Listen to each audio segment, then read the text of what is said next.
Mr. Speaker, last week, the EPA delivered a devastating blow to American energy generators with a decision to impose severe regulations that are designed to close the power plants that Pennsylvania communities rely on each and every day.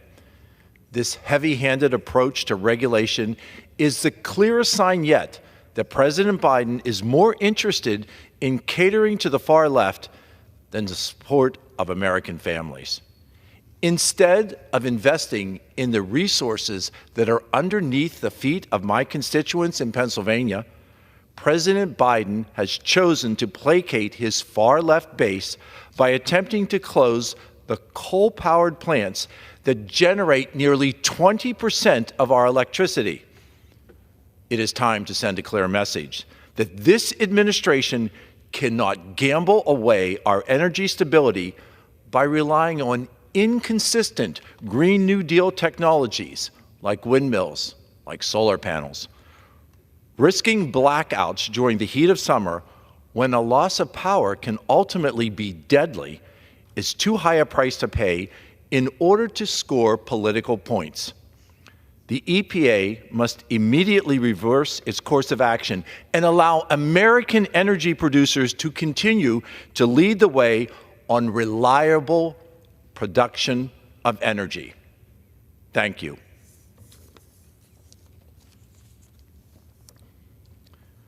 Mr. Speaker, earlier this month, California announced that it had seized 1.1 million fentanyl pills as well as 523 pounds of methamphetamine in just 7 days. The active components of fentanyl are shipped from China with the consent of the Chinese Communist Party, manufactured by cartels in Mexico, and then shipped into the United States. This process has fueled the opioid crisis that continues to make each and every state a border state. We've seen the devastating consequences that these drugs have on our area. Right now, more than 40% of Americans know someone who has been killed by an overdose. And I feel that each and every member of Congress knows multiple individuals who have died from fentanyl poisoning. Sadly, these deaths are preventable. And it is time for President Biden to take the necessary steps to secure our southern border. A border crisis that allows millions of fentanyl pills to enter our nation endangers the lives of each and every American. By ending the Remain in Mexico policy and by reinstating catch and release, President Biden has sent a clear message to the Mexican cartels that they can continue to break American laws. It is time to secure our border. It is time to put an end to this crisis.